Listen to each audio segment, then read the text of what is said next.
Maren here from indiebirth with a seriously super short video about the Doppler.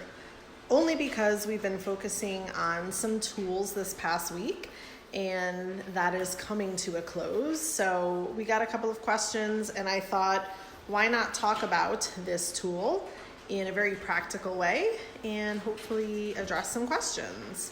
So this is a fetal Doppler and it is used to hear the fetal heart rate. First question, what's the earliest that we can hear with this particular fetal Doppler? 9 to 10 weeks is my answer, and even 9 may be a little bit tricky, but with some skill and knowing what you're looking for, usually it's not a problem. Other questions. Risk of exposure is something that comes up a lot, and I feel like definitely is at the top of the conversation list around a Doppler. It has not been proven safe, and that is very transparent, I think. We don't really know the effect that it might have on a developing baby, and so like with any of our tools and technology, no matter which end of the spectrum they fall on, really it comes back to the information we do have, our intuitive choice, our preferences, probably our history and our past, and what we hope to gain going forward. I think those are some good basic questions to ask yourself with the use of really any kind of tool, no matter how natural you may feel it is. Even something like herbs. You know, we're always kind of weighing the benefits and risks. And again, I think always using our own internal compass and our internal voice. There are people that are just like 5,000% opposed to Doppler use at all. And I think that kind of dogma really isn't helpful. Again, acknowledging that there may be risks, but also acknowledging that women are smart and that you out there, if you're pregnant, you're the one that can determine that for you. So, you know, over the decade I've been practicing, I don't use it a whole lot, honestly, not a whole lot at all, but I don't feel like it's ultimately my choice. If I'm the midwife, you know, I'm not the one telling someone we need to use it or not use it. It's usually something that's a discussion.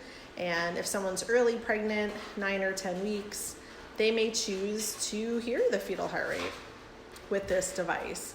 I always have the conversation that there are other signs of well-being, there are other signs of good growth, you know, and just waiting. Plain old just waiting until the uterus grows bigger and the baby grows bigger and we can hear with a fetoscope, which is my video for the other day, from the other day. So it's not a one size fits all. I don't think this thing is evil. I also don't think, you know, we can't live without it. I think it can serve some purposes, certainly can give some women peace of mind in their pregnancies. If they're bleeding, for example, you know, hearing a fetal heart rate with this when there's no other option to hear other than going into the ER for an ultrasound can be really reassuring. So I think we just need to have conversations around how these things work. And then when we're in a situation ourselves, we really just have to try to choose the best we can for us and not label things ultimately good or bad, right? Because everybody is coming from a different place in a different situation. So I don't really have the bias of this particular tool being bad or good. I know it can be useful for some and totally not anything that some people want at all. So I respect both sides of the coin. I do want to say though that in the advent of these kind of tools becoming more readily available just to people out there in the world, which on one hand I think is great. Like I think we should all have access to whatever tools we may deem necessary in our pregnancy.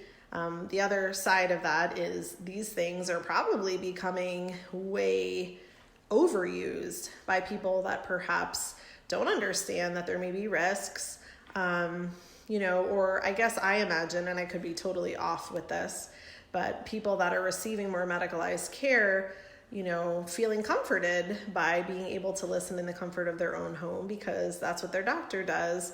And, worry in pregnancy is a thing. Like, it's not the thing for this video, but in other words, hearing your baby's heart rate can be really reassuring. And so I totally get that. So this can be that kind of tool for some at some moments, but the excessive use does concern me as well. And I would always, advise people to choose from a place of trust and not fear if possible.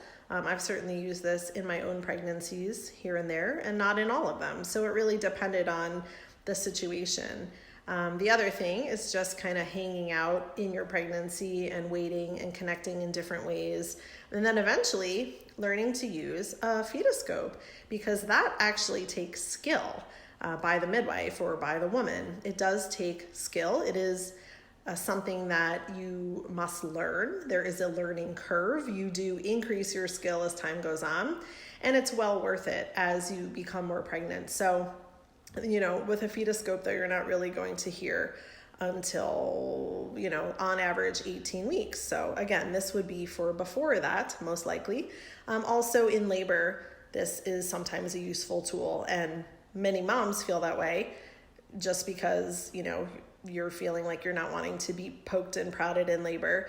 And if you're wanting to hear a fetal heart rate in labor, this is usually like the quickest and easiest way to do that. And of course, that's a huge conversation in and of itself that I'm not having today, but just simply about the tool. Is it essential that a midwife be trained in using one?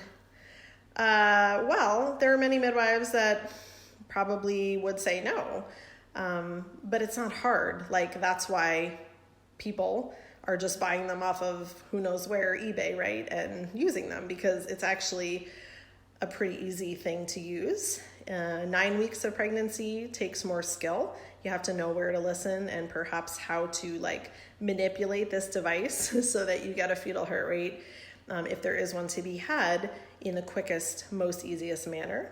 Because I think we would all agree that the more exposure with something like this, just like with ultrasound, is not beneficial and probably more risky than less exposure. But should it be mandatory? No, nothing should be mandatory in midwifery. Each midwife should choose for herself the tools that she thinks are useful to her with the women that she works with. But I'm not an all or never person. I never have been, and I don't think I ever will be. So do I use it a lot? No. Do I think I want to throw it out the window and never have one? No, neither of those seems reasonable to me. Again, I've worked with many women that wanted to use this at one time or another. And I think with an informed choice discussion, they understand the risks as we know them, and they assess their own risks and their own benefits, which we can't do for each other. Sorry, we can't. So each woman must assess that for herself. Then this is her choice, even if it's just for a couple of seconds. Like I said, many women have the conversation with me and their partner and whoever, and they think they want to use this. And then after a discussion, they learn that they don't need to, they don't want to. They can wait a little while to not use this because it is a tool. I think it can be used in a sacred manner, just like any tool. But we're not saying that every choice is without some kind of consequence. So like I said, I'm not an all or never person. I've heard of and know midwives, I'm sure, that, would never even spend the money to have a Doppler. But that's not me, and it has been useful in the times that it's been requested and honored in that way, and so I'm glad I have it. So that's all I have to say about the Doppler. Pretty quick video. If you have other questions, you can always email us at marin@indiebirth.org or margo@indiebirth.org, or send us a message here on Instagram. But I hope you're having a wonderful Sunday, and I'll see you soon.